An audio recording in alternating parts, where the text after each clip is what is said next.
नमस्कार दोस्तों, मेरे YouTube चैनल पे आप सभी का बहुत बहुत स्वागत है। तो आज मैं आप सभी के लिए हरियाली तीज, जो कि सावन महीने की शुक्ल पक्ष की तृतीया तिथि को पड़ती है, तो साल 2024 में हरियाली तीज 7 अगस्त के दिन मनाई जाएगी। तो हरियाली तीज की पूजा आपको कैसे करनी, तो सबसे पहले हमें क्या करना है, अच्छा मतलब हाथ भर के बढ़िया से आप चूड़ी पहन लीजिए। आप नहीं बहुत ज़्यादा पहनते तो दो दो ही पहन लीजिए, लेकिन आज के दिन आप ऐसा ज़रूर करिएगा। उसके साथ साथ हाथ में थोड़ा भी मेहंदी लगा लें, मेहंदी लगाएं, पूरे 16 श्रृंगार करें, हरे रंग की साड़ी पहने, इतना आपको अवश्य करना है। उसके बाद अगर आप व्रत रख रहे हैं तो व्रत का संकल्प ले लीजिए सुबह के वक्त, फिर स्नान वगैरह से निवृत्त हो जाइए। उसके बाद एक सफ़ेद लाल या फिर लाल कपड़ा बिछा सकते हैं चौकी पर, या फिर आप हरा कपड़ा बिछा लीजिए। उसके बाद भगवान शिवलिंग, वैसे शिवलिंग का देखिए पूजन होता है, शिव परिवार की मूर्ति बना के पूजन किया जाता है, लेकिन अगर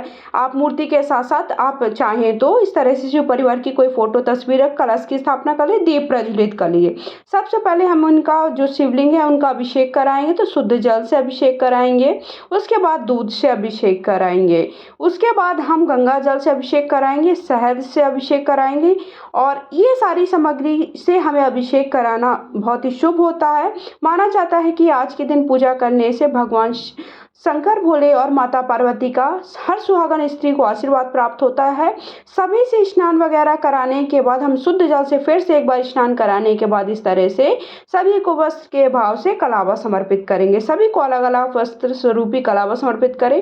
हो सके तो आपके पास छोटी चुनरी है तो आप चुनरी भी माता गौरव को चढ़ा सकते हैं, नहीं तो आप इस तरह से वस्त्र स्वरूपी आप वस्त्र का भाव लेते हुए मन से ऐसा मानते हो कि हम वस्त्र समर्पित कर रहे हैं, इस तरह से हमें कलावा समर्पित कर देना। उसके बाद देखिए, आपको पता है कि जो शिवलिंग होती है उस पर हल्दी और कुमकुम अक्षत, हल्दी कुमकुम नहीं समर्पित करते, इसलिए इस तरह से मैंने देखी घोट करके, मतलब उसे ऐसे रगड़ करके चंदन जो कि शिवलिंग पर चढ़ा लगा दिया है। और फिर माता गौरा को और गणेश जी को हम क्या करेंगे, सिंदूर समर्पित करेंगे, हल्दी समर्पित करेंगे।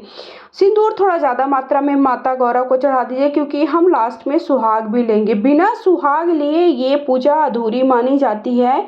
तो सुहाग कैसे लेना है, इसके लिए वीडियो को अंत तक अवश्य देखिएगा, तभी पता चलेगा हमें सुहाग लेने की सही विधि क्या है, कब सुहाग लेना है, ताकि कुछ भी वीडियो में मिस ना करें आप सब। फिर उसके बाद देखिए, शिव परिवार को हम चुनरी समर्पित कर देंगे माता गौरा को, और नहीं है तो आप देखिए इसे स्किप भी कर सकते हैं, आपके ऊपर है, ऑप्शनल है, लेकिन है तो आप जरूर चढ़ा दीजिए। उसके बाद सभी भगवानों को हम, माता गौरा को लाल पुष्प, और गणेश जी को हमने लाल पुष्प, पीले पुष्प, और भगवान शंकर जी को हम धतूरा सफ़ेद पुष्प समर्पित कर देंगे। इस तरह से देखिए, अगर आपको नहीं मिलता तो जो आपके पास है वही चढ़ा सकते हैं, ऐसा नहीं है कि सबको अलग अलग, वैसे जिन्हें जो प्रिय है मैं वो बता रही हूँ।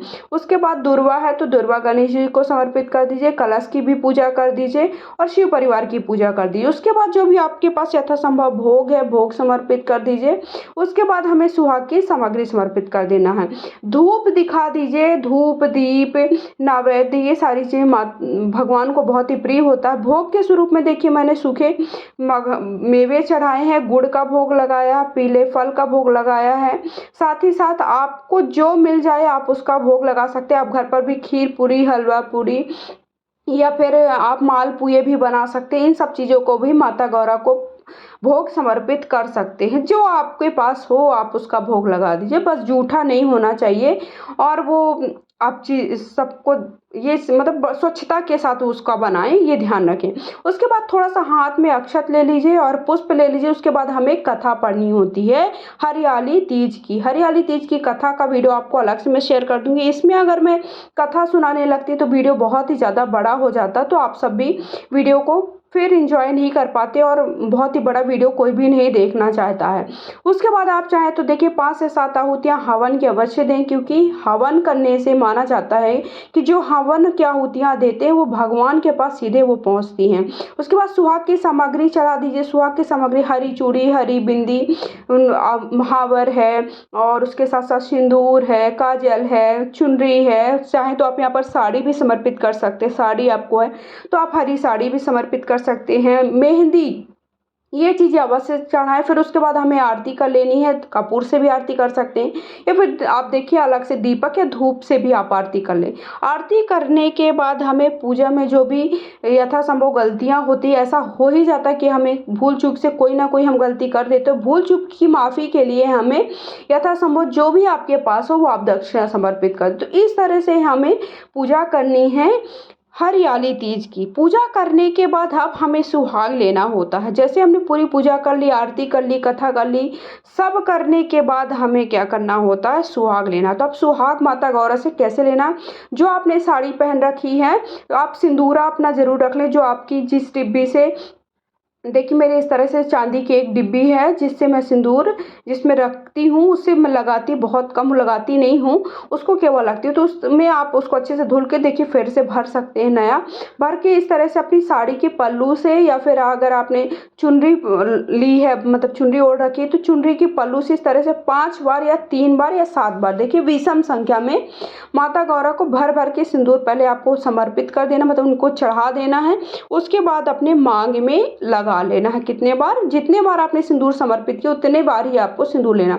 उसके बाद जो आपने चूड़ी चढ़ाई है, बिंदी माता गौरा को लगाई है, वो भी आपको एक एक अपने मांग में सिंदूर थोड़ा भर लेना है। एक बिंदी लगा लेनी है और एक चूड़ी ले लेनी है। और उसके साथ साथ हमें क्या करना है, थोड़ा सा मेहंदी हाथ में लगा ली, थोड़ा सा आपने लगा के रखी, फिर भी नाम मात्र का लगा। इस तरह से हमें सुहाग लेनी है। फिर अब हमें जो चढ़ी हुई सामग्री है, आप चाहे तो किसी ब्राह्मण को भी दान में दे सकते हैं। जो आपने खाने पीने की सामग्री अगर आप समय से उठा लेते हैं तो घर के सदस्यों में वितरित कर सकते हैं। और अगर आप चाहें तो थोड़ा सा दक्षिणा, थोड़ा सा मतलब जो सीधा कहलाता है, चावल गेहूँ है, आटा, जो भी आप घर में है, फल सब्जियाँ सब मिला करके थोड़ा भवता के हिसाब से दक्षिणा, जो फल फूल है, मेवे मिठाई जो आपने चढ़ाई, वो सारी सामग्री इकट्ठा करके आप किसी ब्राह्मण को भी दान में दे सकते हैं या पंडित को मंदिर में भिजवा सकते हैं। और उसके साथ साथ कलश का पानी, कलश का जल है, उसे सूर्य भगवान को अर्घ्य दे करके हमें पूजा संपन्न करनी है। हर हर महादेव।